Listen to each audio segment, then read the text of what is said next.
Huwag mo nang tignan, Ricardo. Kasalanan niya yan dahil sa katangahan niya sa hagdan. Halika na, baka lumamig pa ang pagkain natin sa labas. Nag-iinarte lang yan para kaawaan mo. Ang boses ni Aling Marites ay tila talim ng kalawanging kutsilyo na humihiwa sa katahimikan ng mansyon. Sa ibaba ng maringal na hagdanang gawa sa Narra, nakahandusay si Mickey. Ang kanyang pisngi ay nakalapat sa malamig at malupit na tiles habang ang amoy ng bagong luto niyang kakanin ang paboritong merienda ni Ricardo na maingat niyang inihanda kanina ay humahalo sa malansang amoy ng dugong nagsisimulang dumanak mula sa kanyang hita. 19 na taon, 19 na taong pagsisilbi, pagtitiis at pag-aalay ng buhay, ngunit sa sandaling ang kanyang hininga at ang munting buhay sa kanyang sinapupunan, ay nakataya ang tanging narinig niya ay ang tunog ng mga yabag na palayo. But ma, look at her, maraming dugo. Baka kung ano nang mangyari sa kanya o sa bata. Narinig ni Mickey ang mahinang boses ni Ricardo. May bahid ng pag-aalinlangan ngunit walang sapat na tapang upang humakbang pabalik. Ano ba, Ricardo? Are you going to be a fool again? Monica is waiting for us at the restaurant. Isang oras na tayong late dahil sa drama ng asawa mo. She's just trying to manipulate you. Alam mo namang ayaw niya na umaalis tayo nang wala siya. Let's go, kailangan nating pag-usapan ang merger sa kumpanya ni Monica. Ang bawat salita ni Aling Marites ay punong-puno ng lason, isang marahas na pagbaluktot sa katotohanan na tila ba ang pagkahulog ni Mickey ay isang planadong pagtatanghal lamang. Narinig ni Mickey ang pagkalansing ng susi ng kotse. Ang bawat hakbang ni Ricardo palayo ay tila isang pako na ibinabaon sa kanyang puso.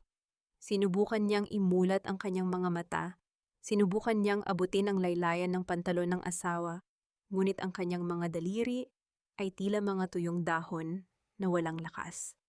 Ang tanging nakita niya sa malabong paningin ay ang likod ni Ricardo na unti-unting nilalamon ng dilim ng pintuan. Ang pinto ay sumara ng may pinalidad. Iniwan si Mickey sa gitna ng nakabibinging katahimikan ng bahay na itinuring niyang bilangguan sa loob ng halos 2 dekada. Hindi makasigaw si Mickey. Ang kanyang lalamunan ay tila punong-puno ng bubog na humahadlang sa anumang tunog. Ang bawat pintig ng kanyang puso ay may kasamang matinding hapdi na gumuguhit mula sa kanyang likuran hanggang sa kanyang puson. Ang kanyang puting duster ay dahan-dahang namumula, tila isang mapait na paalala ng kanyang mga pangarap na unti-unting nilalamon ng trahedya. Sa gitna ng kanyang paghihingalo, ang mga alaala ng 19 na taon ay mabilis na naglakbay sa kanyang isipan, ang mga gabing hindi siya natutulog para pagsilbihan ang biyenan, ang mga panahong pinagtatakpan niya, ang mga pagkukulang ni Ricardo, at ang bawat sampal na tinanggap niya nang may kasamang patawad. Nararamdaman niya ang unti-unting panlalamig ng kanyang mga paa. Ang manhid ay dahan-dahang umaakyat sa kanyang katawan, ngunit ang pinakamasakit ay hindi ang pagkabali ng kanyang mga buto, kundi ang katotohanang ang lalaking hiningan niya ng saklolo ay mas pinili ang kinang ng ibang babae kaysa sa kaligtasan ng sarili niyang asawa at anak. Sa bawat patak ng kanyang dugo sa sahig, tila may isang bahagi ng kanyang pagkatao ang tuluyan ng namamatay. Habang ang kanyang paningin ay unti-unting nilalamon ng kadiliman, isang malamig na tanong ang pumalibot sa kanyang diwa, isang katanungang tila ibinulong ng mismong kamatayan. Ito ba ang halaga ng 19 na taon ng bulag na katapatan ng iwanang dumanak ang iyong dugo sa sahig habang ang mga taong minahal mo ay nagdiriwang sa iyong pagdurusa? Ayusin mo ang reaksyon mo, Ricardo. Hindi tayo pwedeng magmukhang guilty sa harap ng mga doktor. Sabihin mo na hilo siya dahil sa pagbubuntis at hindi mo agad napansin dahil nasa kabilang silid ka. Huwag na huwag mong babanggitin na umalis tayo ng bahay. Ang tinig ni Aling Marites kahit pabulong ay tila isang lason na dahan-dahang gumagapang sa pandinig ni Mickey. Idinilat ni Mickey ang kanyang mga mata ng bahagya, ngunit agad din itong ipinikit nang maramdaman ang nakasisilaw na puting ilaw ng ICU. Ang bawat hininga niya ay may kasamang hapdi at ang kanyang katawan ay tila nakabaon sa isang malalim at malamig na hukay. Ang ritmikong tunog ng monitor sa kanyang gilid ay tila isang babala, isang mabilis na pagtibok na sumasabay sa kaba sa kanyang dibdib. Sa kabilang panig ng manipis na kortina, narinig niya ang buntong hininga ni Ricardo.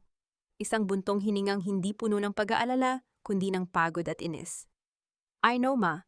Pero paano kung makita nila ang mga pasa sa braso niya, sinabi na ng nurse na baka tumawag sila ng social worker? E di sabihin mo nakuha niya yan sa gawaing bahay. Napaka-clumsy ni Mickey, alam mo yan. Isipin mo ang reputasyon ng pamilya Santiago Ricardo. Isipin mo ang merger natin kay Monica. Hindi pwedeng masira ang lahat dahil lang sa isang aksidente. Mabilis na sagot ni Marites, ang boses ay puno ng awtoridad at kawalan ng pagsisisi. Nararamdaman ni Mickey ang panginginig ng kanyang mga kalamnan sa ilalim ng puting kumot na amoy gamot. Ang bawat salita ng kanyang biyenan ay tila isang matalim na karayom na tumutusok sa kanyang natitirang tiwala. 19 na taon siyang naniwala na ang pamilyang ito ang kanyang kanlungan, ngunit sa gitna ng kanyang paghihingalo, ang tanging inaalala nila ay ang kanilang pangalan at ang pera ng ibang babae. Isang malalim na pait ang namuo sa kanyang lalamunan. Mas matindi pa sa lasa ng anesthesia. Dahan-dahang bumukas ang kurtina. Naramdaman ni Mickey ang presensya ni Ricardo sa kanyang tabi. Isang pamilyar na amoy ng mamahaling pabango ang humahalimuyak ang pabangong huling beses niyang naamoy bago siya gumulong pababa sa hagdan. Naramdaman niya ang malamig na kamay ng asawa na humawak sa kanyang daliri, isang haplos na dati ay nagbibigay sa kanya ng lakas, ngunit ngayon ay nagdudulot lamang ng matinding pagkasuklam. Mickey, honey, can you hear me? Gising ka na ba? Ang boses ni Ricardo ay malambing puno ng mapagkunwaring pag-aalala na tila ba hindi niya iniwan ang kanyang asawa na naliligo sa sariling dugo. Ilang oras lang ang nakalilipas. Diyos ko, salamat at gising ka na. Pinag-alala mo kami ng husto. Bakit ka ba kasi hindi nag-iingat? Sabi ko naman sa'yo, huwag ka nang aakyat baba sa hagdan habang wala ako. Gusto ni Mickey na sumigaw. Gusto niyang idura sa mukha nito ang lahat ng katotohanan. Ngunit bago pa man bumuka ang kanyang bibig, naalala niya ang nakangising mukha ni Aling Marites sa itaas ng hagdan. Naalala niya ang malamig na pagtalikod ni Ricardo. Kung magagalit siya ngayon kung ilalantad niya ang lahat habang nakahiga siya rito at walang kalaban-laban, baka tuluyan na silang magtagumpay na itago ang kanilang krimen. Pinilit ni Mickey na panatilihing blanko ang kanyang ekspresyon. Hinayaan niyang manatiling malamig ang kanyang mga mata habang tumitingin sa asawa. Ricardo, nasaan ako? Anong nangyari?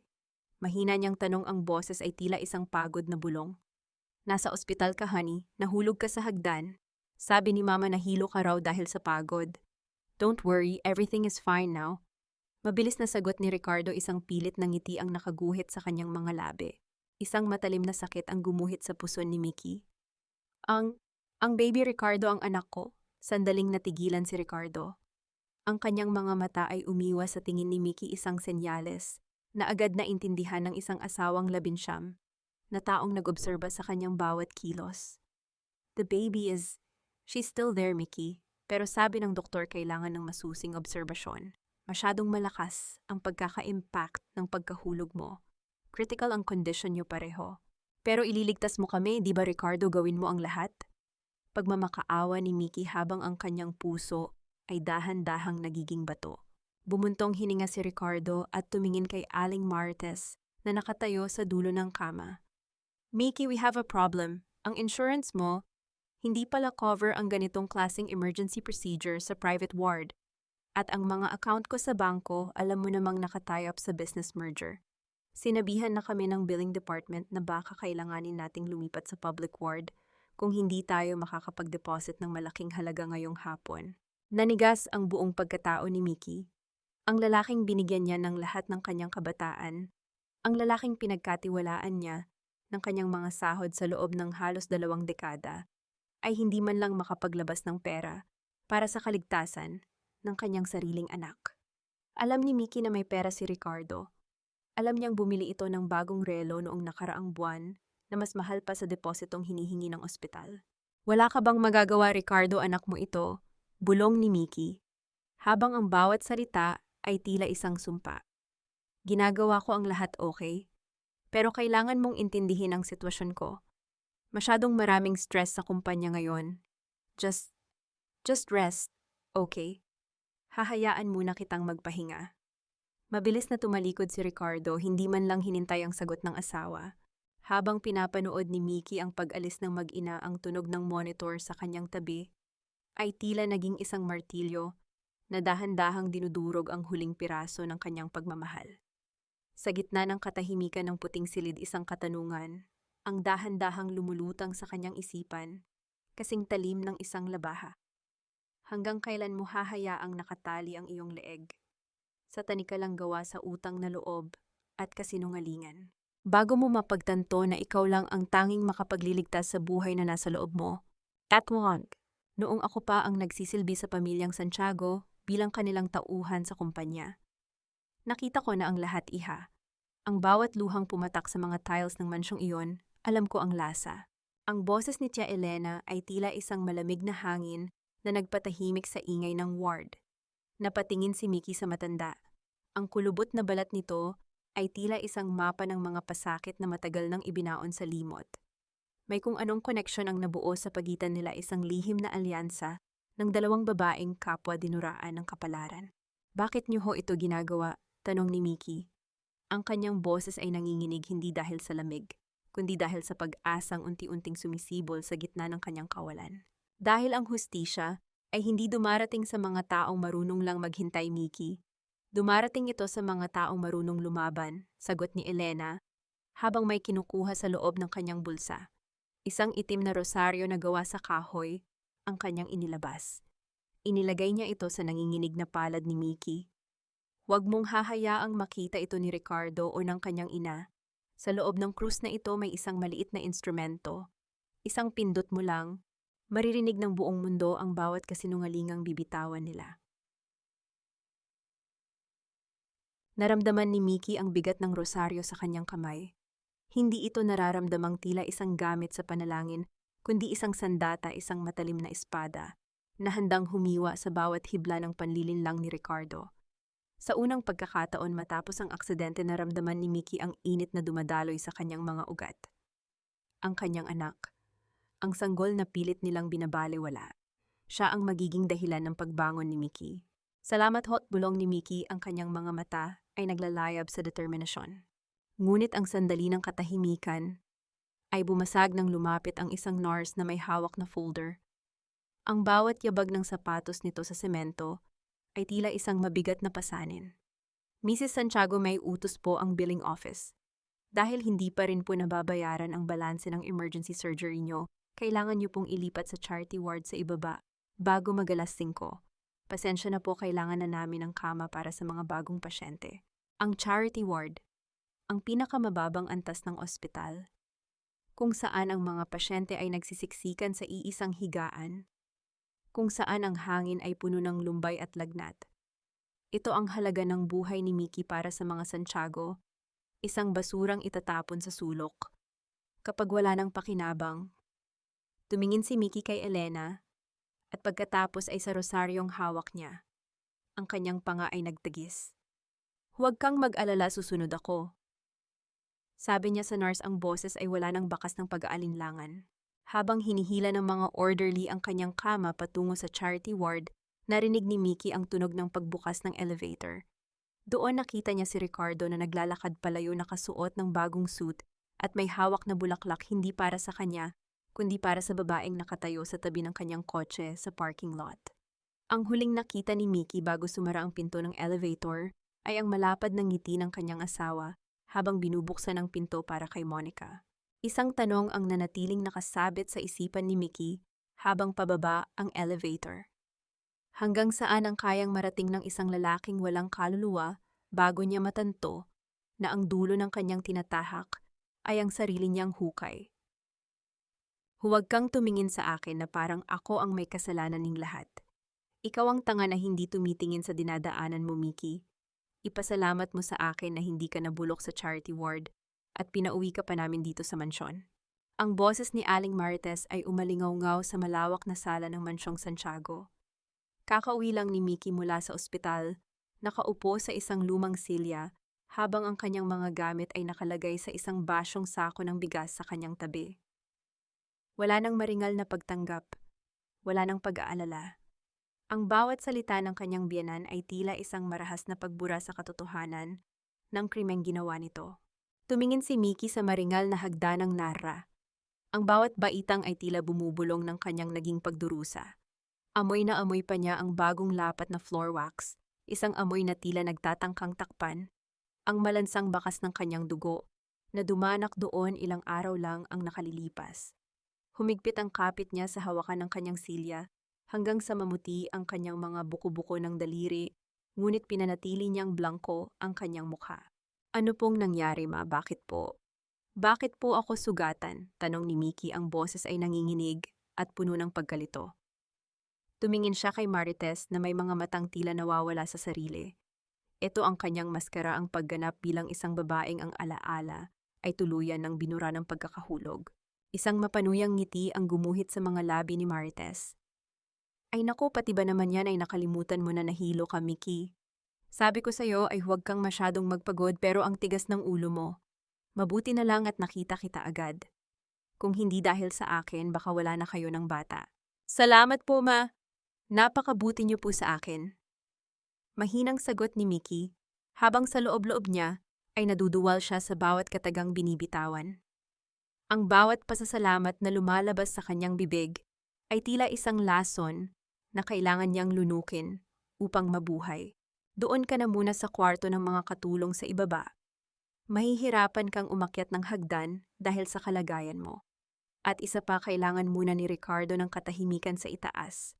Dahil masyado siyang stress sa kumpanya, utos ni Marites bago ito tumalikod at naglakad palayo habang maririnig ang tunog ng kanyang mga mamahaling tsinelas sa sahig. Nang masigurong wala na ang biyenan, dahan-dahang tumayo si Mickey.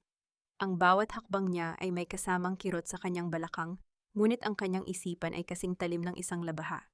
Naglakad siya patungo sa kusina sa sulok, kung saan may isang kalyadong bahagi ng pader na natatakpan ng isang lumang kalendaryo.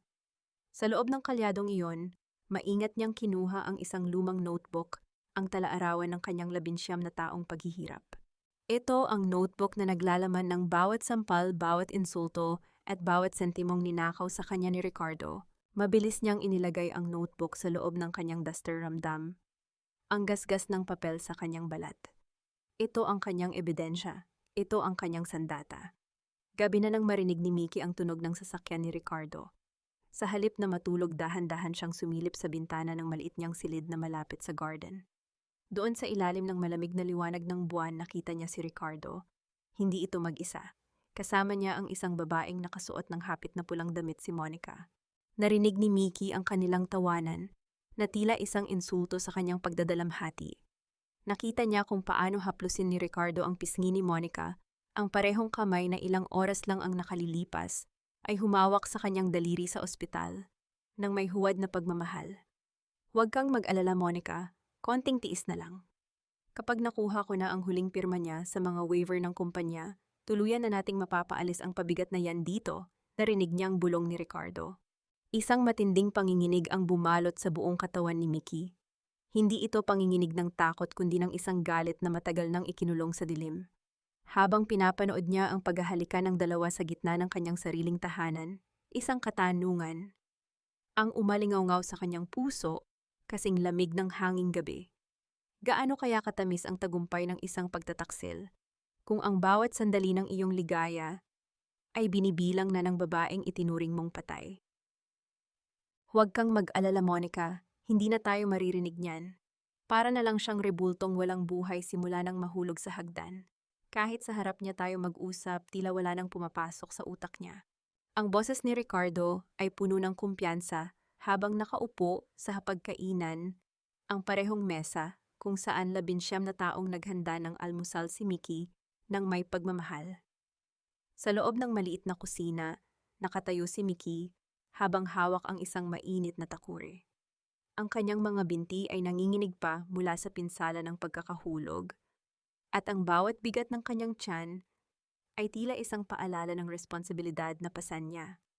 Sa kabila ng hapdi ng kanyang mga sugat, maingat niyang itinuon ang atensyon sa pagtitimpla ng kape, ang paboritong timpla ni Ricardo na may eksaktong dami ng asukal at gatas, ang timplang kabisado na ng kanyang mga kamay kahit nakapikit. Ngunit bago pa man mailapag ni Mickey ang tasa, pumasok si Monica sa kusina. Suot nito ang kulay rosas na silk robe ni Mickey, isang regalo ni Ricardo noong ika-10 anibersaryo nila na itinuring ni Mickey na espesyal. Ang bawat kumpas ng tela sa katawan ni Monica ay tila isang sampal sa dangal ni Mickey. "Oh Mickey, gising ka na pala," wika ni Monica ng may mapanuyang tono habang diretsong kinuha ang tasang hawak ni Mickey. "Salamat sa kape. Tamang-tama, kailangan ko ng pampagising pagkatapos ng mahabang gabi namin ni Ricardo." Nanigas ang buong katawan ni Mickey. Ang init ng takure sa kanyang kabilang kamay ay tila hindi na niya nararamdaman kumpara sa naglalayab na pait sa kanyang dibdib. Nakita niya ang panunokso sa mga mata ni Monica, isang tahasang hamon na tila ba sinasabing wala nang halaga ang presensya ni Mickey sa sarili niyang bahay. Tumingin si Mickey kay Ricardo, umaasang makakakita ng kahit katiting na hiya, ngunit ang asawa niya ay abala sa pagbabasa ng dyaryo. Tila ba ang babaeng nagsilbi sa kanya ng halos 2 dekada ay naging bahagi na lamang ng wallpaper. "Mickey, ano pang tinatayo-tayo mo dyan?" Singhal ni Aling Marites. "Nakapapasok lang sa kusina. Ipagluto mo kami ng sinangag. At siguraduhin mong hindi sunog, ha? Hindi katulad ng utak mo na tila nasunog na yata sa pagkakahulog mo."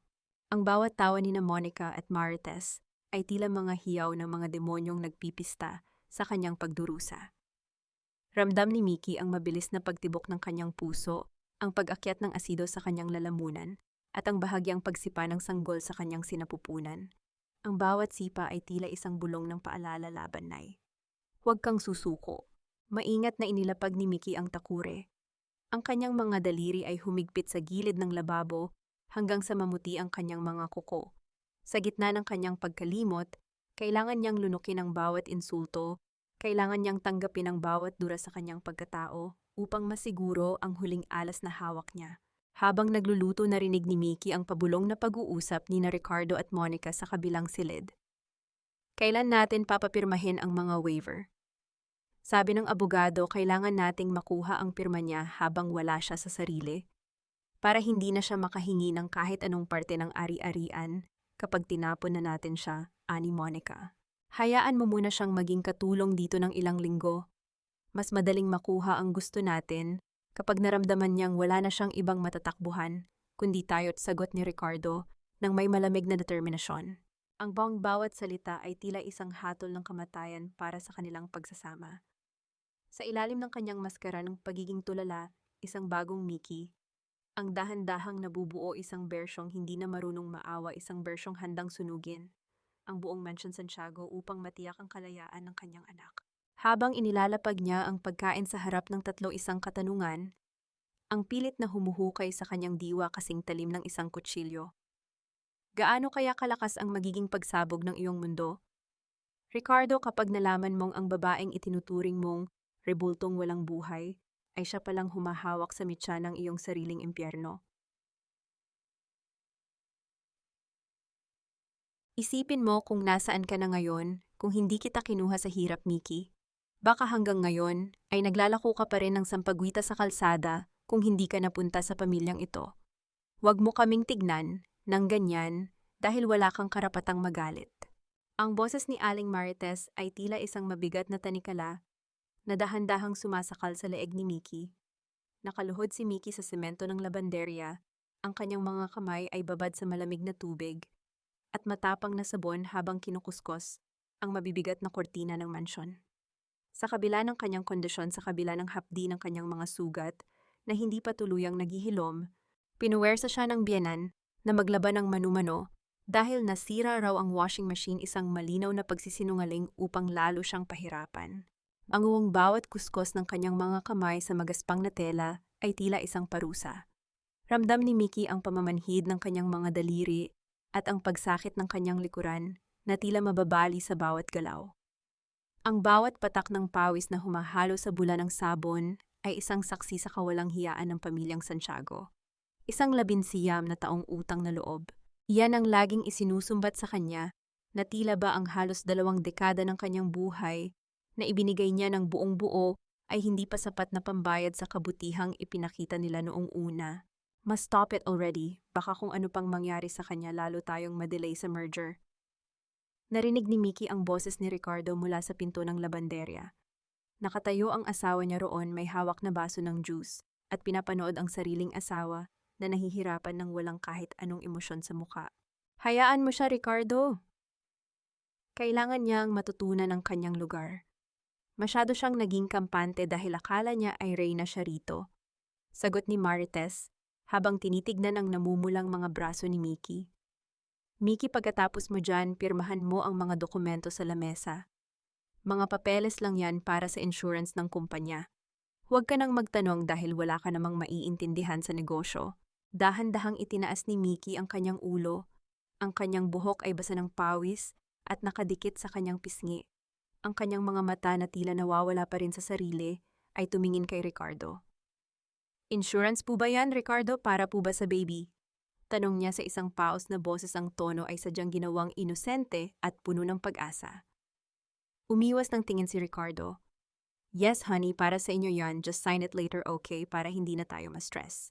Sa ilalim ng tubig, ang kamay ni Mickey ay mahigpit na nakahawak sa itim na rosaryong bigay ni Tia Elena na nakatago sa loob ng kanyang bulsa. Nararamdaman niya ang maliit na butones ng recording device. Sa bawat salita ng pagmamanipula ni Ricardo sa bawat kasinungalingan ni Marites, ang digital na saksi ay tahimik na nagtatala. Ang insurance na sinasabi nila ay ang waiver na magtatanggal sa kanya ng karapatan. Sa lahat ng ari-arian ng pamilya Santiago, isang kasunduan na gagawa sa kanya at sa kanyang anak na pulubi sa kalsada sa oras na matapos ang merger. Sige po, pipirma po ako, basta para sa baby. Mahinang sagot ni Mickey, isang mapait na ngiti ang sumilay sa kanyang mga labi na hindi nila napansin. Habang patuloy siyang naglalaba, narinig ni Mickey ang mahinang bulungan ng mag-ina habang naglalakad palayo. Kapag napirmahan na niya, yan, mamayang gabi itawag mo na kay Monica. Sabihin mo handa na ang lahat para sa huling hakbang, ani Marites. Isang matalim na sakit ang gumuhit sa tiyan ni Mickey, kasing hapdi ng mga sugat sa kanyang kamay. Hindi na niya maramdaman ang lamig ng tubig. Ang tanging nararamdaman niya ay ang apoy na nagmumula sa kanyang puso. Habang pinapanood niya ang bula ng sabon na unti-unting nawawala sa kanal, isang katanungan ang pilit na bumabalot sa kanyang isipan, kasing dilim ng gabi. Hanggang saan kaya ang kayang itagal ng iyong ngiti? Aling Marites, kapag nalaman mong ang bawat salitang binitawan mo ngayong hapon ay ang mismong huhukay sa inyong sariling libingan. Tom, huwag kang mag-alala, ma. Kapag nakuha na natin ang pirma niya sa waiver, itatapon natin ang lahat ng ebidensya ng mga kinuha nating pondo. Wala siyang maiintindihan at wala siyang mapapatunayan. Ang boses ni Ricardo na nanggagaling sa recording ng Rosario ay tila isang malamig na haplos ng kamatayan sa pandinig ni Mickey. Ngayong hapon, sa kauna-unahang pagkakataon, simula nang siya ay makauwi, naiwan si Mickey na mag-isa sa mansyon. Umalis sina Ricardo at Aling Marites upang makipagkita sa mga abogado ni Monica para sa huling detalye ng merger. Ang katahimikan ng bahay ay tila isang mabigat na kumot na nagbibigay sa kanya ng pagkakataong huminga at pagkakataong lumaban. Dahan-dahang pumasok si Mickey sa opisina ni Ricardo. Ang bawat hakbang niya sa makinis na sahig ay tila isang paglapastangan sa mga patakarang 19 na taon niyang sinunod. Amoy ng mamahaling tabako at lumang leather ang sumalubong sa kanya, ang amoy ng tagumpay na itinayo ni Ricardo sa ibabaw ng kanyang mga luha. Alam ni Mickey na hindi sapat ang recording ng kanilang pag-uusap. Kailangan niya ng dokumento, kailangan niya ng mga numero. Lumapit siya sa malaking lamesang gawa sa mahogany.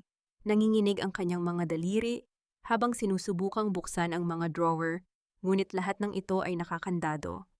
Isang matalim na kaba ang bumalot sa kanyang dibdib. Ang bawat tibok ng kanyang puso ay tila isang tambol na nagbababala ng panganib. Ngunit naalala ni Mickey ang sinabi ni Ricardo noong akala nito ay wala siyang pakialam sa negosyo. Ang pinakaligtas na lugar para itago ang lihim ay sa harap mismo ng iyong mga mata. Tumingin si Mickey sa tila ordinaryong bookshelf sa likod ng lamesa. Sa pagitan ng mga makapal na libro tungkol sa batas at ekonomiya, may isang lumang folder na kulay abo na may nakasulat na Household Expenses, 2005 hanggang 2010. Ito ang mga taon kung kailan nagsisimula pa lang ang kumpanya, ang mga taon kung kailan si Mickey mismo ang nag-aayos ng mga resibo, habang si Ricardo ay naghahanap ng mga investor. Nang buksan niya ang folder, hindi mga resibo ng pagkain o kuryente ang tumambad sa kanya. Sa loob ay may mga piraso ng papel na may mga sulat kamay ni Ricardo, isang listahan ng mga bank account sa ibang bansa, at mga pangalan ng mga peking kumpanya na ginagamit niya upang ilihis ang pondo ng kumpanya ni Aling Marites. May mga dokumento rin doon na nagpapatunay na ang malaking bahagi ng ari-arian na dapat ay para sa kanilang mag-ina ay unti-unti nang inililipat sa pangalan ni Monica. Diyos ko! Bulong ni Mickey, ang kanyang kamay ay automatikong napahawak sa kanyang tiyan. Hindi lang pala siya pinagtaksilan bilang asawa. Pinagnakawan din siya ni Ricardo ng kinabukasan na pinaghirapan nilang dalawa. Ang bawat sentimong pinagpuyatan niya sa pagtulong sa negosyo ay napupunta sa mga luho ng babaeng pilit siyang pinapalitan. Sa gitna ng kanyang pagbabasa, narinig ni Mickey ang tunog ng gate na bumubukas. Isang malakas na kalabog ng pinto ng kotse ang umalingaw-ngaw sa labas. Nagmamadaling ibinalik ni Mickey ang folder sa bookshelf, ngunit sa taranta niya, nahulog ang isang maliit na papel, isang resibo ng isang mamahaling kwintas na binili ni Ricardo para kay Monica noong mismong araw na sinabi nitong wala silang pambayad sa ospital. Narinig ni Mickey ang yabag ng mga sapatos ni Aling Marites sa sala. "Mickey, nasaan ka? Ipagtimpla mo ako ng tsaa." Mabilis na pinulot ni Mickey ang resibo at itinago ito sa loob ng kanyang medyas. Huminga siya ng malalim, pilit na pinapakalma ang kanyang nanginginig na katawan bago lumabas ng silid. Pagbukas niya ng pinto ng opisina, tumambad sa kanya ang matalim na tingin ni Marites. "Anong ginagawa mo sa loob ng opisina ni Ricardo? Hindi ba't sinabi ko sa iyong bawal kang pumasok dyan?" Singhal ng matanda ang kanyang mga mata ay naniningkit sa suspetsa. Isang malamig na pawis ang gumapang sa likod ni Mickey, ngunit ang kanyang mukha ay nanatiling inosente at puno ng paggalito. "Ma, akala ko po nandoon ang baby. Narinig ko pong may umiyak." Isang malakas na tawa ang pinakawalan ni Marites, isang tawang puno ng pangungutya. "Talagang nasisiraan ka na ng bait. Halika rito at gawin mo ang trabaho mo. At siguraduhin mong hindi ka napapasok muli sa silid na yan. Kung ayaw mong kalad ka rin kita pabalik sa kalsada." Habang naglalakad si Mickey patungo sa kusina, naramdaman niya ang resibo sa loob ng kanyang medyas na tila nandidiri sa kanyang balat. Alam niya na ang hawak niyang impormasyon ay higit pa sa sapat upang wasakin ang imperyo ng mga Santiago. Ngunit isang katanungan ang pilit na bumabagabag sa kanyang puso habang inihahanda ang tsaa. Sapat na ba ang mga papel na ito upang mabawi ang 19 na taon ng kanyang buhay? O ito ba ang magiging mitya ng isang digmaang hindi niya kayang panalunan? Masyado ka ng maraming tanong, Mickey. Nakalimutan mo na ba ang utang na loob mo sa amin? Pirmahan mo na ito dahil para sa ikabubuti niyo ng bata ang ginagawa namin. Ang boses ni Aling Marites ay tila isang hagupit ng latigo sa gitna ng hapagkainan. Inilapag niya ang isang makapal na dokumento sa tapat ng pinggan ni Mickey. Ang tunog ng papel sa mesa ay tila isang hatol na hindi pwedeng iapela. Sa gilid ng kanyang paningin, nakita ni Mickey si Ricardo na tahimik na kumakain. Ang kanyang mga mata ay nakatuon lamang sa kanyang pagkain, tila ba wala siyang naririnig na anumang tensyon. Tiningan ni Mickey ang pluma sa tabi ng dokumento. Ang pilak nitong katawan ay kumikinang sa ilalim ng chandelier, tila ba nag-aanyaya sa kanya na isuko na ang lahat. Alam niya kung ano ang nilalaman ng papel na ito. Ito ang waiver na tuluyan nang mag-aalis sa kanya ng karapatan sa bawat ari-ariang pinaghirapan niya, kasama si Ricardo. Kapag pinirmahan niya ito, wala na siyang matatanggap na kahit isang sentimo. Magiging pulubi siya sa kalsada kasama ang kanyang anak na hindi pa isinisilang. "Para po ba ito sa insurance, Ricardo?" Mahinang tanong ni Mickey. Ang kanyang boses ay nanginginig sa takot na kunwari ay nararamdaman niya. Tumingin siya sa asawa, naghahanap ng kahit katiting na bakas ng konsensya sa mga mata nito. "Yes, honey. Trust me, kailangan nating ayusin ang mga papeles bago ang merger. After nito, wala na tayong iisipin." Sagot ni Ricardo nang hindi tumitingin sa kanya. Ang lamig ng kanyang boses ay tila yelong dumadaloy sa mga ugat ni Mickey. Paano nagagawang magsinungaling ng isang lalaki sa harap ng babaeng nangako siyang poprotektahan habang buhay? Dahan-dahang hinawakan ni Mickey ang pluma. Ang lamig ng metal ay tila nanunuot sa kanyang balat. Sa ilalim ng mesa naramdaman niya ang isang mahinang sipa Mula sa kanyang sinapupunan, isang munting paalala na hindi na lang siya ang lalaban. Ang sipa ng kanyang anak ay tila isang sigaw ng pagtutol na nagbigay sa kanya ng lakas upang gumawa ng isang mapanganib na hakbang. Nahihilo po ako, ma. Ang dilim po ng paningin ko, Tom. Bulong ni Mickey, habang unti-unting hinihimas ang kanyang sentido. Huwag mo kaming idaan sa drama mo, Mickey, pirmahan mo na yan. Sigaw ni Marites, ang kanyang panga ay nagtagis sa galit. Sa isang mabilis na pagkakataon, bago pa man madampi ang pluma sa papel, tila nawalan ng balanse si Mickey. Ang kanyang siko ay tumama sa baso ng mainit na tsa sa kanyang tabi. Ang dilaw na likido ay mabilis na kumalat sa mesa, binabasa ang bawat pahina ng dokumentong pilit na ipinapapirma sa kanya. Ang mga titik ay nagsimulang lumabo at ang papel ay naging kulubot at basang-basa. Diyos ko, ang tanga-tanga mo talaga. Hiyaw ni Marites habang mabilis na tumatayo at sinusubukang iligtas ang mga dokumento. Ricardo, tignan mo ang ginawa ng asawa mo, basang-basa ang waiver. Tumayo rin si Ricardo, ang kanyang mukha ay pulang-pula sa galit. Mickey, ano ba, isang linggo naming inihanda ang mga papeles na yan? Pasensya na po. Bigla pong nagdilim ang paningin ko. Sorry po, Ricardo. Umiiyak na wika ni Mickey habang nakayuko, pilit na itinatago ang isang mapait na ngiti. Ang kanyang pag-arte ay naging mabisang sandata upang bigyan ng kanyang sarili ng sapat pang oras. Alam niyang pansamantala lang ang tagumpay na ito, ngunit ang bawat oras na lumilipas ay isang pagkakataon para sa kanya. Umakyat ka na sa kwarto mo, nakakasuka ang pagmumukha mo, singhal ni Marites. Habang pinupunasan ang mesa ng marahas. Habang paakyat si Mickey sa hagdan, narinig niya ang tunog ng telepono ni Ricardo sa ibaba. Ang boses ng asawa niya ay biglang naging malambing at puno ng pagsusumamo. Monica, baby, sandali lang. Nagkaproblema lang sa mga papeles pero maayos ko rin ito. Don't be mad, please. Tumigil si Mickey sa gitna ng hagdan. Ang bawat salita ni Ricardo ay tila isang kutsilyong muling humiwa sa kanyang puso. Ngunit sa pagkakataong ito, hindi na luha ang lumalabas kundi ang matinding pagnanais para sa katarungan. Pagpasok niya sa kanyang silid, agad niyang kinuha ang kanyang lumang notebook at isinulat ang petsa ng gabing iyon.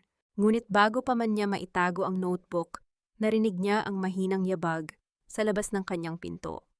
Ang tunog ng susi na dahan-dahang ipinapasok sa kandado ay nagpabilis ng kanyang kaba. Hindi ito ang oras ni Ricardo para matulog. Sino ang nagtatangkang pumasok sa kanyang silid sa gitna ng gabi? Isang katanungan ang pilit na bumabagabag sa kanyang diwa habang tinititigan ang bumubukas na pinto. Gaano kalayo ang kayang marating ng iyong mga kaaway upang makuha ang gusto nila? At handa ka na bang harapin ang katotohanang baka wala ka na talagang ligtas na lugar sa loob ng sarili mong tahanan, pa? Akala mo ba hindi ko alam ang ginagawa mo, nagkukunwari ka lang, Mickey? Pero kahit anong arte mo, tapos na ang oras mo sa bahay na ito. Ang boses ni Monica ay tila isang malamig na bulong ng ahas sa gitna ng kadiliman. Nang bumukas ang pinto, hindi si Ricardo ang pumasok, kundi ang babaeng unti-unting nagnanakaw ng bawat bahagi ng buhay ni Mickey. Nakatayo si Monica sa tapat ng kama, ang anino niya ay mahaba at tila nananakot sa ilalim ng liwanag ng buwan na nanggagaling sa bintana. Hawak niya ang isang baso ng alak at ang amoy ng kanyang matapang na pabango ay agad na sumakop sa maliit at masikip na silid ni Mickey. Napaupo si Mickey sa kama, ang kanyang kamay ay automatikong humigpit sa ilalim ng unan kung saan nakatago ang kanyang notebook at ang rosaryong de-record. Monica, anong ginagawa mo rito gabi na? Baka magalit si Ricardo? Mahina niyang wika, pilit na pinapanatili ang tono ng isang babaeng natatakot at nalilito. Isang mapait na tawa ang pinakawalan ni Monica. Lumapit siya at marahas na hinawakan ang baba ni Mickey, pilit na itinitingala ang mukha nito. Huwag mo akong ma-Ricardo, Mickey. Alam nating dalawa na ang pagtapon mo ng tsaa kanina ay hindi aksidente. Masyado kang matalino para sa isang babaeng nawawala sa sarili. Pero tandaan mo ito, ang pasensya ni Ricardo ay may dulo. At kapag natapos na ang merger, kahit ang kalyeng ito ay hindi mo na matatapakan. Hindi kumurap si Mickey. Sa kabila ng hapdi ng pagkakahawak sa kanyang baba, ang kanyang mga mata ay nanatiling malamig. Bakit ka nagmamadali, Monica? Natatakot ka ba na baka magbago ang isip ni Ricardo o baka natatakot ka na malaman niya ang tungkol sa mga dokumentong nakita ko sa opisina niya? Napatigil si Monica. Ang kanyang pagkakahawak ay dahan-dahang lumuwag habang ang kaba ay gumuhit sa kanyang mga mata. Anong dokumento ang sinasabi mo? Isang mapait na ngiti ang sumilay sa mga labi ni Mickey. Panahon na para itanim ang laso ng pagdududa. May nakita akong resibo, Monica. Isang napakamahal na singsing na binili ni Ricardo noong isang linggo. Akala ko ay para sa akin pero nang makita kita napagtanto kong hindi mo suot ang singsing na iyon. Naisip ko lang, kung hindi para sa akin at hindi para sa iyo, para kanino ang singsing na iyon? May iba pa ba siyang itinatago sa ating dalawa? Nakita ni Mickey ang pagbabago sa mukha ni Monica. Ang tiwala sa sarili ay napalitan ng isang matalim na hinala. Alam ni Mickey na si Ricardo ay isang lalaking hindi marunong maging tapat sa kahit kanino. Sa pamamagitan ng paggamit ng resibong nahanap niya sa opisina, nagawa niyang pag-awayin ang 2 taong nagtatangkang sumira sa kanya. Nagsisinungaling singhal ni Monica, ngunit ang panginginig ng kanyang boses ay hindi niya maitago. Gusto mo lang kaming pag-awayin? Bakit hindi mo itanong sa kanya, Monica? Tanungin mo siya kung nasaan ang asul na velvet box na itinago niya sa ilalim ng upuan ng kotse niya. At tanungin mo rin siya kung bakit may mga bank account siya na hindi nakapangalan sa iyo o sa kumpanya niyo. Dagdag pa ni Mickey, ang bawat salita ay tila isang patak ng asido sa pandinig ng kalaban. Hindi na nakapagsalita si Monica. Padabog siyang lumabas ng silid, ang tunog ng kanyang mga takong sa sahig ay tila isang mabilis na tambol ng paparating na gulo. Narinig ni Mickey ang malakas na pagbukas ng pinto ng silid ni na Ricardo. Sa itaas na sinundan ng isang matinding sigawan. Ricardo, sino ang babaeng binilhan mo ng singsing? Akala ko ba ay ako lang? Niloloko mo rin ba ako katulad ng panloloko mo sa asawa mo? Ang hiyaw ni Monica ay umalingaw-ngaw sa buong mansyon. Nakahiga lang si Mickey sa kanyang kama, ang kanyang kamay ay nakapatong sa kanyang tiyan habang nararamdaman ang bawat sigaw at kalabog mula sa itaas. Ang bahay na impyerno ay nagsisimula na ring masunog mula sa loob. Ang pagtitiwala ni na Ricardo at Monica ay tila isang bahay na gawa sa baraha na unti-unti nang tinitibag ng hangin ng pagdududa. Habang pinakikinggan ang gulo sa itaas, isang katanungan, ang pilit na bumabalot sa isipan ni Mickey kasing talim ng isang kidlat. Kapag ang dalawang magnanakaw ay nagsimulang mag-away dahil sa ninakaw nilang kayamanan, sino ang unang babagsak? At sino ang matitirang nakatayo sa gitna ng mga abo? Huwag kang tumitig sa akin ng ganyan, Ricardo. Kung hindi dahil sa katangahan mo at sa pakikipag-away mo kay Monica, hindi sana tayo nagkakagulo ng ganito. Isang gabi na lang kailangang maayos ang lahat para sa selebrasyon bukas. Ang boses ni Aling Marites ay tila isang malat na bulong na puno ng pagbabanta sa gitna ng sala. Sa labas, ang ulan ay dahan-dahang pumapatak, ang tunog nito sa bubong ay tila isang malungkot na paalala ng paparating na unos. Sa loob ng mansyon, ang katahimikan ay kasing bigat ng semento. Simula nang mag-away sina Ricardo at Monica dahil sa singsing na binanggit ni Mickey, ang bawat sulok ng bahay ay tila binabalot ng lason ng pagdududa. Nakatayo si Mickey sa dilim ng pasilyo, pinapanood ang kanyang asawa na nakasubsob ang mukha sa kanyang mga palad. Si Ricardo, ang lalaking dating punong-puno ng kayabangan, ay tila isang basang sisew na hindi malaman kung paano susuyuin ang babaeng hawak ang kanyang kinabukasan. Hindi ko alam kung paano nalaman ni Monica ang tungkol sa mga account ko. Sinisisi niya ako. Akala niya ay niloloko ko siya. Himutok ni Ricardo, ang boses ay puno ng desperasyon. Kapag hindi siya sumipot sa party bukas, babagsak ang kumpanya. Wala tayong ibang investor. Kaya nga kailangan mong ayusin ito. At ikaw, Mickey? Biglang lumingon si Marites sa direksyon ni Mickey. Ang kanyang mga mata ay naniningkit sa galit. Lumapit ka rito. Ihanda mo ang lahat ng isusuot namin bukas. At siguraduhin mong wala kang gagawing kahit anong sabotahe, kung hindi ay ipapakain kita sa mga aso sa kalsada. Dahan-dahang lumapit si Mickey, ang kanyang mukha ay nanatiling blanko at inosente. Opo, ihahanda ko po ang pinakamagandang damit nyo. Gusto ko pong maging masaya kayo bukas. Mahina niyang sagot habang ang bawat salita ay tila isang matamis na patibong. Pagkatapos ng ilang oras na paglilinis at pag-aayos, pumasok si Mickey sa kanyang maliit na silid. Inilabas niya ang isang maliit na puting damit ng sanggol na itinago niya sa ilalim ng kanyang higaan, isang damit na binili niya ng palihim noong nakaraang buwan.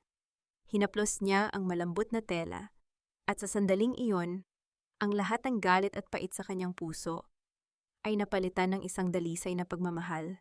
Ito ang kanyang golden moment. Sa gitna ng digmaang ito, ang munting damit na ito ang nagpapaalala sa kanya kung bakit siya kailangang manatiling matatag. Hindi lang ito para sa kanyang katarungan, ito ay para sa kinabukasan ng isang nilalang na walang kasalanan sa kasamaan ng kanyang ama at lola. Isang luhang may halong ligaya ang pumatak sa tela, isang panata na hindi niya hahayaang maging bilanggo ang kanyang anak sa mansyong ito. Ngunit ang katahimikan ng kanyang silid ay muling bumasag nang dahan-dahang bumukas ang pinto. Pumasok si Ricardo, amoy alak at tila nawawala sa sarili. Lumapit siya kay Mickey at biglang lumuhod sa harap nito, isang kilos na hindi kailanman ginawa ng lalaking ito sa loob ng 19 na taon. "Mickey, honey, patawarin mo ako." Bulong ni Ricardo habang hawak ang mga kamay ni Mickey. "Masyado lang akong stress. Bukas, pagkatapos ng party, aayusin natin ang lahat. Magiging pamilya uli tayo. Pipirmahan mo na ang mga papeles, di ba para sa atin ito, para sa kumpanya." Tumingin si Mickey sa asawa. Nakita niya ang takot at ang pangangailangan sa mga mata nito, hindi dahil mahal siya nito, kundi dahil kailangan siya nito upang maisalba ang kanyang sarili. Isang malamig na ngiti ang sumilay sa puso ni Mickey, kasing talim ng isang kidlat. "Opo, Ricardo, pirpirmahan ko ang lahat ng dapat pirpirmahan bukas. Pangako, Kat." Wika ni Mickey habang ang kanyang kabilang kamay ay nakahawak sa itim na rosaryo sa loob ng kanyang bulsa. Eksaktong 12:00 ng hating gabi, isang mensahe ang natanggap ni Mickey sa kanyang lumang telepono na ibinigay ni Tia Elena. Nakahanda na ang lahat para bukas. Ang bawat camera at bawat speaker sa event hall ay konektado na sa amin. Ihanda mo na ang iyong huling salita. Habang nakahiga sa dilim, isang katanungan ang pilit na humuhukay sa diwa ni Mickey. Kapag bumagsak na ang huling tabing ng inyong kasinungalingan sa harap ng libu-libong tao, may matitira pa kaya kayong mukhang ihaharap sa mundo? O tuluyan na kayong lalamunin ng inyong sariling kadiliman? Siguraduhin mong hindi ka mapapahiya sa harap ng mga bisita, Mickey. Ngumiti ka at umakto na parang mahal na mahal mo ang asawa mo. Pagkatapos mong pirmahan ang mga dokumento sa harap ng press, pwede ka nang bumalik sa lungga mo. Ang boses ni Aling Marites ay tila isang utos mula sa isang reyna habang tinitignan ang reflection ni Mickey sa malaking salamin ng hotel suite. Ngayong gabi, ang ika-20 anibersaryo ng Santiago Group of Companies at ang engranding ballroom ng Manila Hotel ay puno na ng mga pinakamakapangyarihang tao sa bansa. Ang bawat kislap ng mga dambuhalang chandelier sa itaas ay tila mga matalas na piraso ng kristal na handang bumagsak sa sinumang magkakamali. Nakatayo si Mickey, suot ang isang mamahaling itim na gown na tila isang balute. Sa kabila ng bawat pilit na pag-aayos ni Marites, may isang bagay na hindi nito napansin. Ang ningning sa mga mata ni Mickey ay hindi na galing sa takot, kundi sa isang apoy na handang tumupok sa buong palasyo ng mga Santiago. Sa loob ng kanyang maliit na clutch bag, hindi lipstick o salamin ang nakatago, kundi ang itim na rosaryo at isang USB drive na naglalaman ng 19 na taon ng pagdurusa. "You look beautiful, honey." Ready, pumasok si Ricardo sa silid, suot ang kanyang pinakamahal na suit. Inilapat niya ang kanyang kamay sa baywang ni Mickey, isang haplos na dati ay nagbibigay ng init sa puso ng babae, ngunit ngayon ay nagdudulot na lamang ng pangingilabot sa kanyang balat. "Opo, Ricardo, handa na ako sa lahat ng mangyayari ngayong gabi," mahina at malamig na sagot ni Mickey. Pagbaba nila sa grand staircase ng ballroom, ang lahat ng mata ay nakatuon sa kanila. Ang mga flash ng camera ay tila mga kidlat na nagbabadya ng isang malakas na unos. Nakita ni Mickey si Monica sa malayo, suot ang isang pulang gown na tila sumasagisag sa kanyang pagiging kabit na handang umagaw sa trono. Nagpalitan ng matatalim na tingin ang dalawa, isang tahimik na digmaan sa gitna ng isang marangyang pagdiriwang. Ladies and gentlemen, welcome to a night of success and family unity. Ang boses ng MC ay umalingaw sa buong hall. Umakyat si Aling Marites.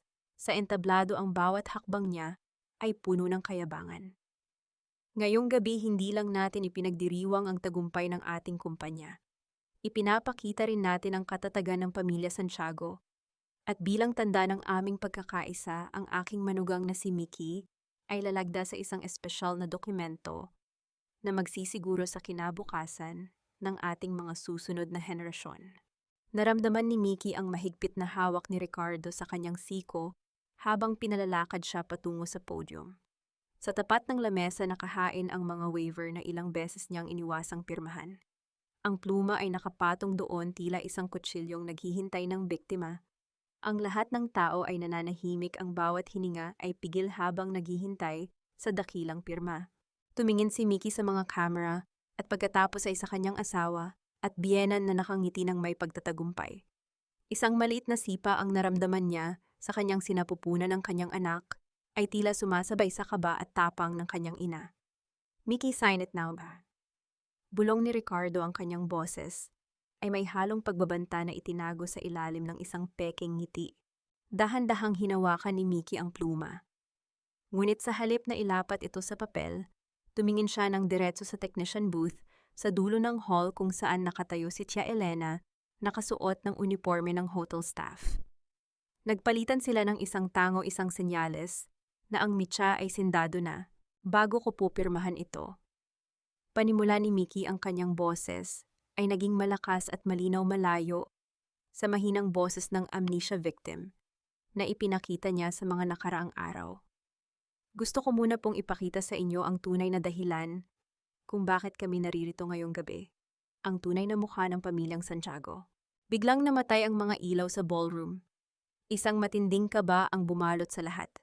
Sa malaking screen sa likod ng entablado, hindi ang logo ng kumpanya ang lumabas, kundi isang madilim na video na kinuha mula sa security camera ng mansyon, ang eksaktong sandali kung saan itinulak ni Aling Marites si Mickey pababa sa hagdan. Isang kolektibong singhap ng pagkagulat ang pumuno sa hall. Ang mukha ni Marites ay biglang namutla habang si Ricardo ay tila estatwang hindi makagalaw sa kanyang kinatatayuan. Mickey, ano ang ginagawa mo? Patayin niyo yan, Tom. Sigaw ni Ricardo, ngunit ang kanyang boses ay nalunod sa malakas na audio ng video, ang tunog ng pagtama ng katawan ni Mickey sa bawat baitang ng hagdan na sinundan ng malamig na utos ni Marites. Naiwanan siyang dumanak ang dugo. Habang nagkakagulo ang lahat, isang katanungan ang umalingaw-ngaw sa bawat sulok ng ballroom, kasing talim ng isang hatol. Ngayong ang inyong krimen ay napanood na ng buong mundo, mayroon pa kayong pader na matataguan, o ito na ang gabi kung saan ang inyong mga kasinungalingan ay tuluyan nang lalamunin ng katotohanan. Ahepapatan. Patayin niyo yan, fake yan. Sinisiraan lang tayo ng baliw na babaeng yan. Guard, ilabas niyo ang asawa ko, hindi niya alam ang ginagawa niya. Ang boses ni Ricardo ay pumyok sa gitna ng desperasyon habang umaalingaw-ngaw ang kanyang sigaw sa dambuhalang ballroom. Ngunit walang gumalaw. Ang mga gwardya, ang mga investor, at ang mga mamamahayag ay tila naging mga estatwa. Ang kanilang mga mata ay nakapako sa malaking screen kung saan paulit-ulit na ipinapakita ang kalupitan ng mga Santiago. Sa gitna ng entablado nakatayo si Mickey. Ang kanyang likod ay matuwid. Ang kanyang balikat ay hindi na nakayuko sa bigat ng 19 na taong pagtitiis. Ang baliw na asawang tinutukoy ni Ricardo ay wala na. Ang tanging naroon ay isang babaeng handang sunugin ang lahat para sa kanyang anak. Hindi po ito fake, Ricardo. At alam niyo yan sa kaibuturan ng inyong mga itim na puso. Ang boses ni Mickey ay pumailan lang malamig at kasing talim ng isang pang-opera. Kinuha niya ang mikropono mula sa nanginginig na kamay ng MC. Ang nakita niyo ay ang unang baitang pa lamang ng katotohanan. Gusto niyo bang marinig ang kasunod? Sa isang pindot ni Tia Elena mula sa booth, ang audio system ng hall ay nagbago. Hindi na ang maringal na musika ng orkestra ang narinig, kundi ang mga lihim na recording mula sa itim na rosaryo. Ang boses ni Aling Marites habang tinatawag si Mickey, nabasuran ang boses ni Ricardo habang ipinaplano ang pagpapatapon sa kanya sa kalsada pagkatapos siyang pagnakawan ng lahat ng ari-arian at ang kanilang tawanan habang iniiwan si Mickey na nag-aagaw buhay. Diyos ko, anong klaseng mga tao kayo? Narinig ang malakas na bulong mula sa isa sa mga pangunahing investor ng kumpanya. Ang mga flash ng camera ay naging mas mabilis tila mga pako na ibinabaon sa kabaong ng reputasyon ng mga Santiago. Miki, tama na utang na loob, pag-usapan natin ito sa bahay, pagsusumamo ni Ricardo habang pilit na lumalapit sa asawa. Ngunit bago pa man siya makahawak, humarang si Monica. Ang mukha ni Monica ay kasing pula ng kanyang gown sa tindi ng galit. Wait Ricardo, isang gabi na lang, di ba isang gabi na lang at itatapon mo na siya? Pero nasaan ang singsing na sinasabi niya? Nasaan ang mga bank account na itinago mo sa akin? Marahas na itinulak ni Monica si Ricardo sa harap ng lahat. Ang alyansa ng mga kontrabida ay tuluyan ng nagkapira-piraso. Ang pagtataksil ay nagsilang ng panibagong pagtataksil. Tumingin si Miki kay Aling Marites. Ang matanda ay nakasandal sa podium, humihingal, at ang kanyang mga mata ay nanlilisik sa takot at pagkapahiya. Ang reyna ng mansion ay tila isang matandang gusgusin na nahuli sa akto ng pagnanakaw. 19 na taon magkiso. Wika ni Miki, ang kanyang boses ay bahagyang nanginginig dahil sa emosyong ngayon lang niya pinakawalan. 19 na taon akong naglingkod sa inyo nang higit pa sa isang katulong. Ibinigay ko ang aking kabataan, ang aking pawis at ang aking dangal. Pero ang tanging ibinigay niyo sa akin ay ang malamig na semento ng hagdan at ang pagtanggi sa buhay ng aking anak. Kinuha ni Miki ang USB drive mula sa kanyang bag at itinaas ito para makita ng lahat. Nandito ang lahat ng dokumento ng mga peking kumpanyang itinayo ni Ricardo para nakawan ang sarili niyang kumpanya at ang kumpanya ni Monica. Nandito ang mga patunay ng inyong mga krimen. Hindi lang ito tungkol sa akin. Ito ay tungkol sa katarungan. Isang malakas na kalabog ng pinto ng ballroom ang narinig. Ang mga tauhan ng National Bureau of Investigation na kanina pa hinihintay ni Tia Elena ay pumasok ng may awtoridad.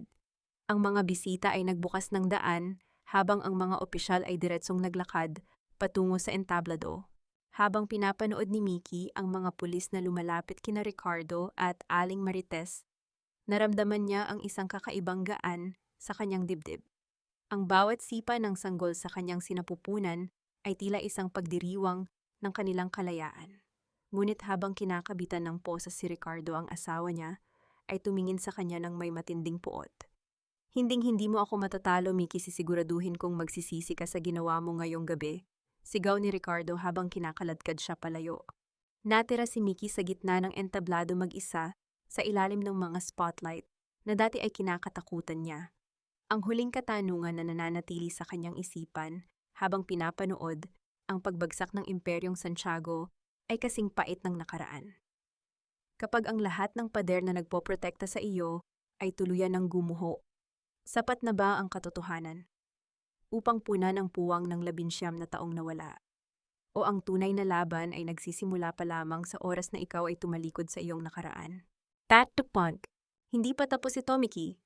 Kahit sa loob ng selda, sisiguraduhin kong wala kang matatanggap na kahit isang sentimo mula sa pamilyang ito.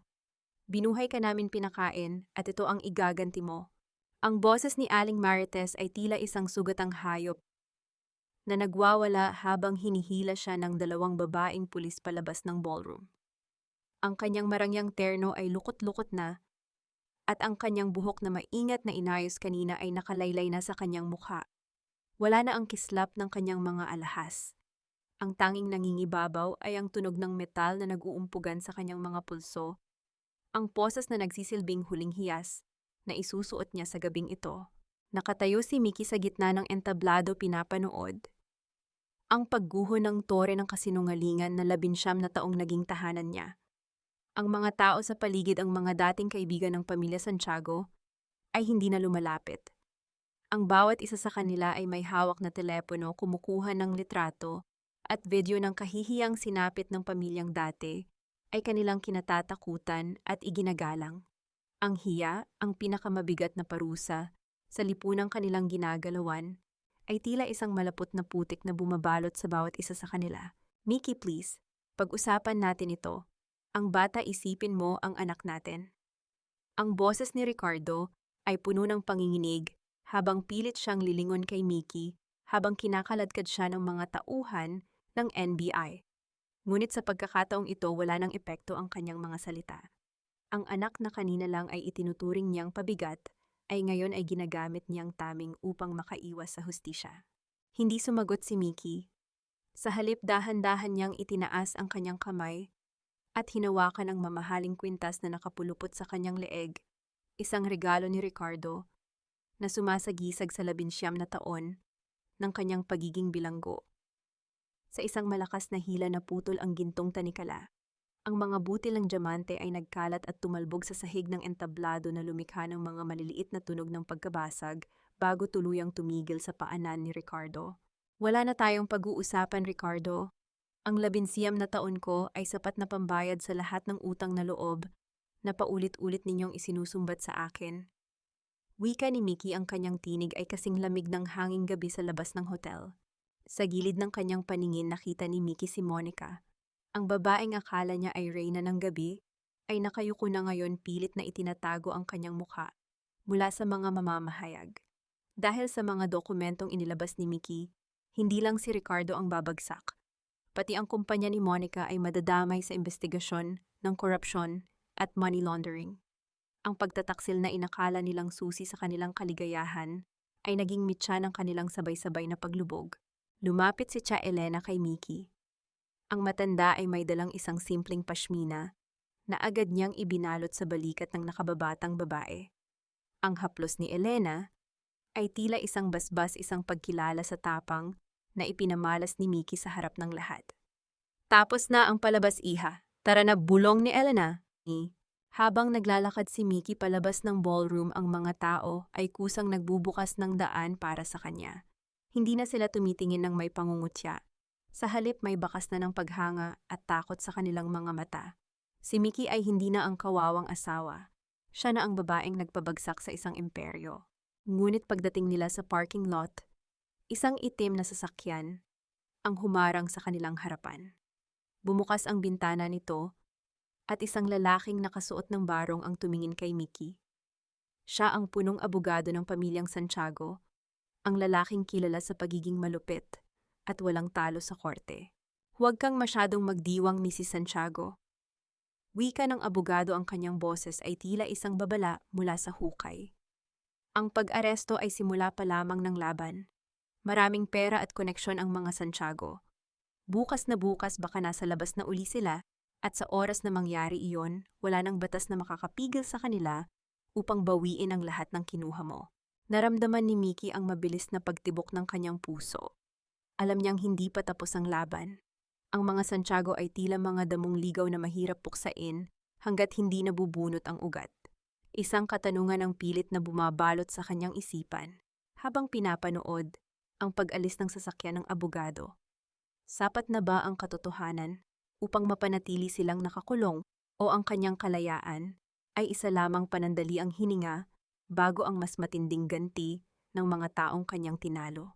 Tapos na ang 19 na taon ng pananahimik. Ngayon ang mga papel na ito ang magsasalita para sa akin. Ang boses ni Mickey ay hindi nanginginig habang inilalatag niya ang kanyang lumang notebook sa harap ng hukom.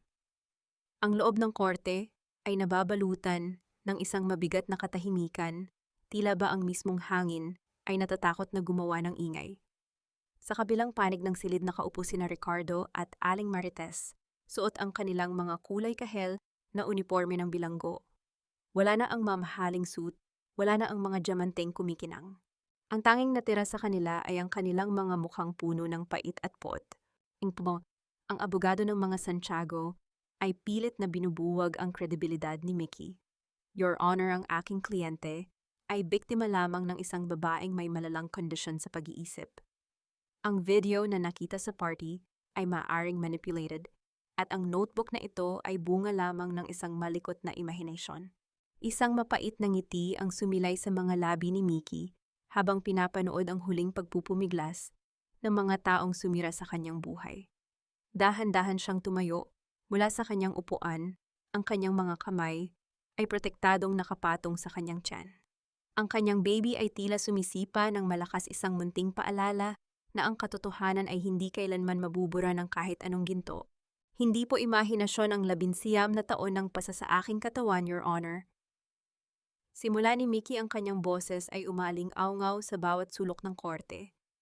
Hindi rin po imahinasyon ang bawat sentimong ninakaw ni Ricardo mula sa kumpanya upang gastusin sa kanyang mga luho habang ang kanyang asawa ay nag-aagaw buhay sa charity ward. Ang notebook na ito ay hindi lang tala-arawan.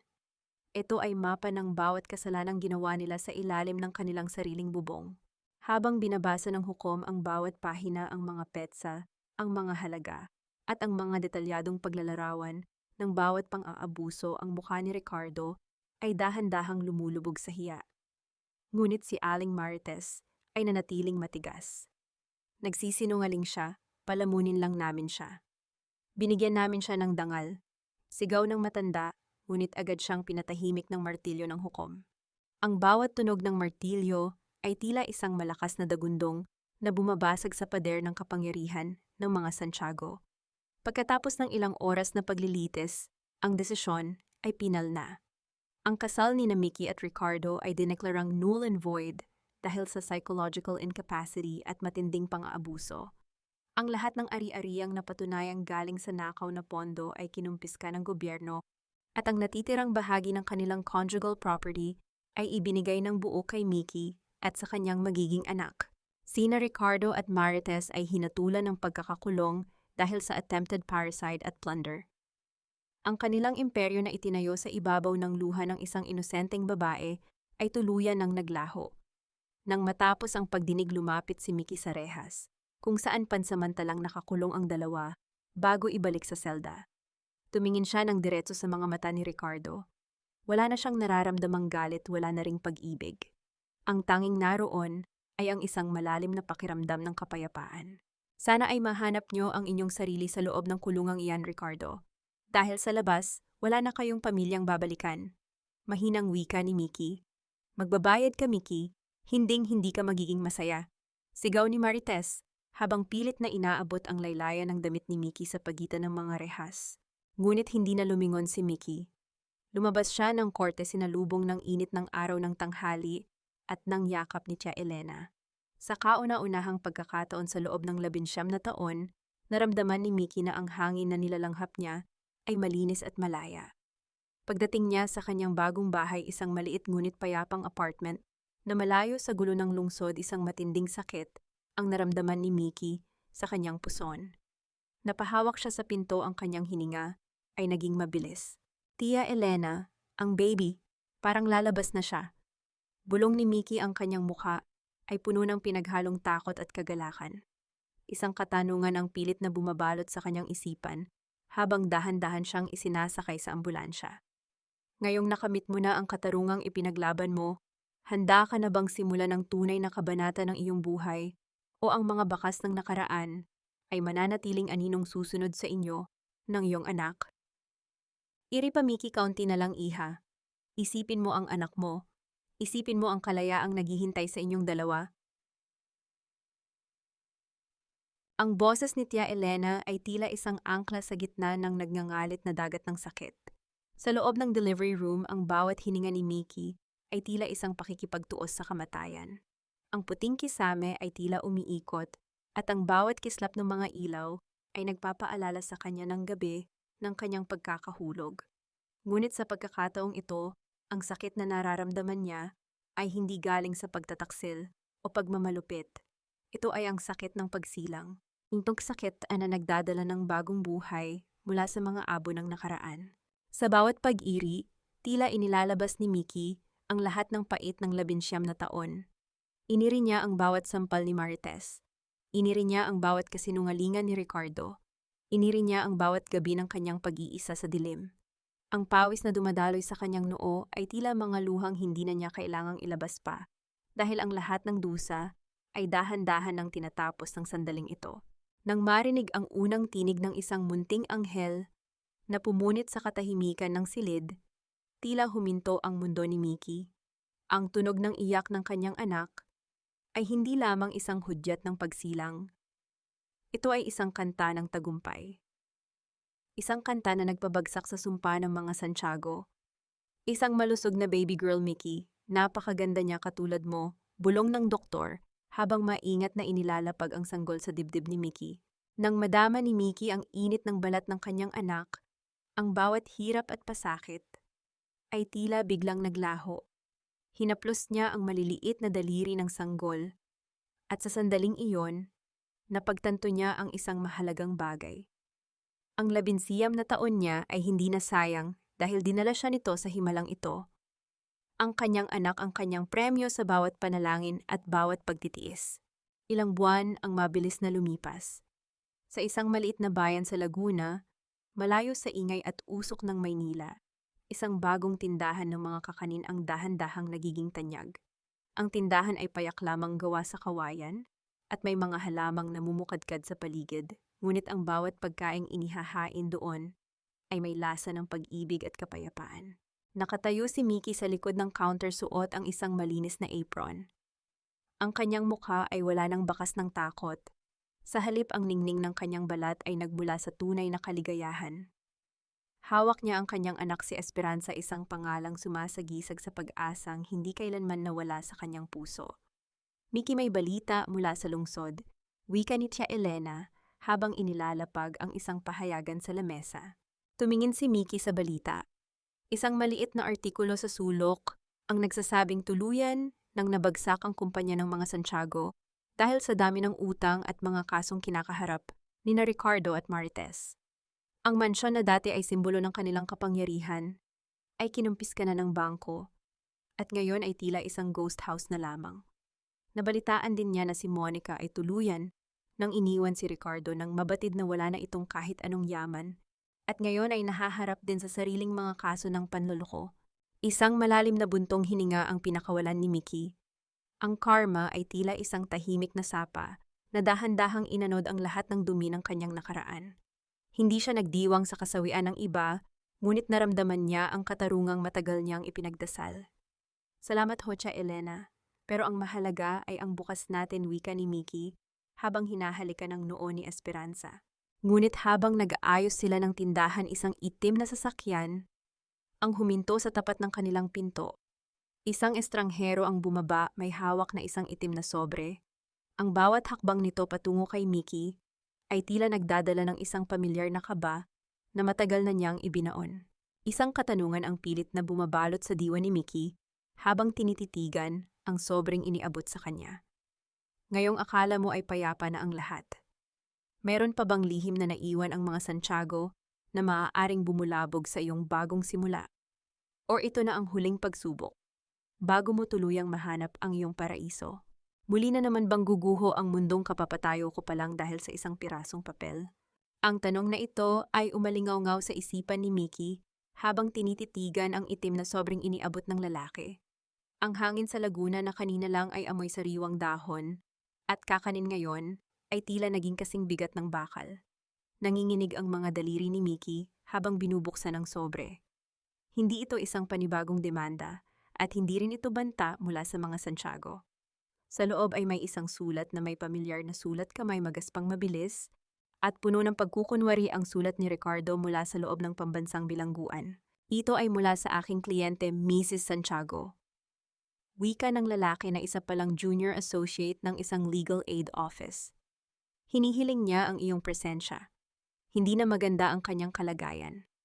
Ang sabi ng mga doktor sa infirmary, meron siyang malalang sakit sa atay na hindi naagapan. Gusto niyang humingi ng kapatawaran bago ang lahat. Naramdaman ni Mickey ang panlalambot ng kanyang mga tuhod. Isang matinding pait ang gumuhit sa kanyang lalamunan. Patawad. Matapos ang 19 na taon ng pagdurusa, matapos siyang iwanang dumanak ang dugo sa semento, tumingin siya kay Esperanza na mahimbing na natutulog sa kanyang duyan, walang malay sa madilim na anino ng kanyang ama na muling nagtatangkang pumasok sa kanilang buhay. Huwag kang pumunta, Mickey, bulong ni Tia Elena, ang kanyang mga mata ay puno ng pag-aalala. Ang mga lobo ay nananatiling lobo kahit sila ay sugatan at nasa loob ng kulungan. Ngunit alam ni Mickey na hanggat hindi niya kinakaharap ang huling bakas ng kanyang nakaraan, ang kanyang kalayaan ay mananatiling may kulang. Pagkalipas ng 2 araw, natagpuan ni Mickey ang kanyang sarili sa loob ng bisitahan ng bilangguan.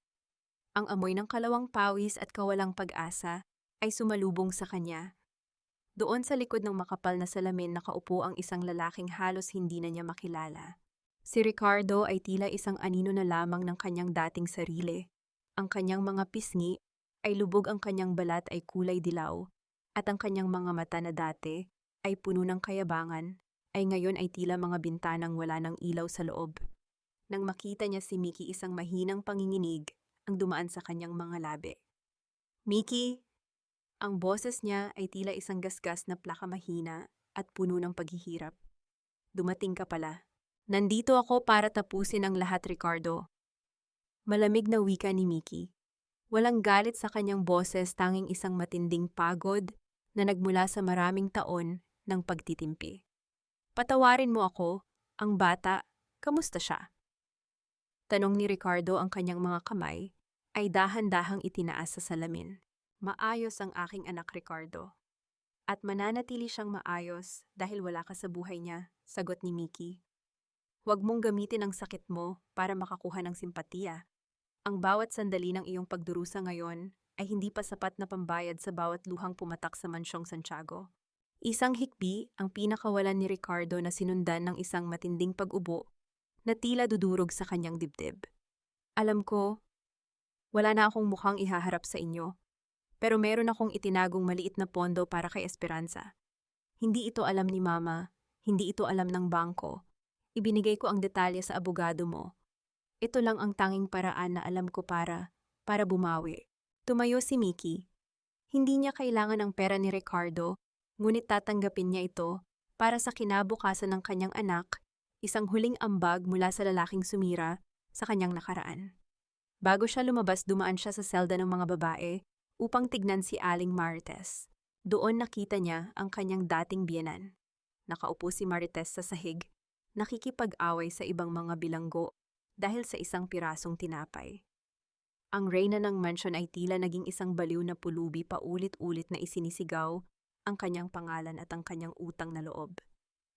Ang karma ni Marites ay ang mabuhay sa isang lugar kung saan wala siyang kapangyarihan, kung saan siya ang naging pinakamababang uri ng nilalang, ang mismong katayuan, na palagi niyang ibinibintang kay Mickey. Paglabas ni Mickey ng gate ng bilangguan, sinalubong siya ng malamig na hangin at ang liwanag ng papalubog na araw. Naramdaman niya ang huling tanikala na nakapulupot sa kanyang puso na tuluyan ng naputol. Ang patawad ay hindi para kay Ricardo. Ang patawad ay para sa kanyang sarili upang tuluyan na niyang maiwan ang bigat ng galit. Habang naglalakad siya patungo sa istasyon ng bus, isang katanungan ang huling gumuhit sa kanyang diwa, kasing payapa ng gabi. Ngayong wala na ang mga anino ng nakaraan, at ang bawat utang ay bayad na, handa ka na bang sumabay sa agos ng buhay nang walang lumingon sa likod, at hayaan ang pag-ibig na maging tanging gabay niyo ng iyong anak? 3 taon na ang nakalilipas simula ng huling beses na tumapak si Mickey sa maingay at magulong mundo ng mga Santiago. Ngayon, sa ilalim ng dambuhalang puno ng mangga sa kanilang bakuran sa Laguna, ang tanging naririnig niya ay ang masayang tawa ni Esperanza na kasalukuyang hinahabol ang isang makulay na paru-paro sa gitna ng mga bulaklak. Ang bawat hagik-hik ng bata ay tila isang himig ng tagumpay na mas matamis pa sa anumang kakanin na iniluluto ni Mickey. Wala na ang mga pasa.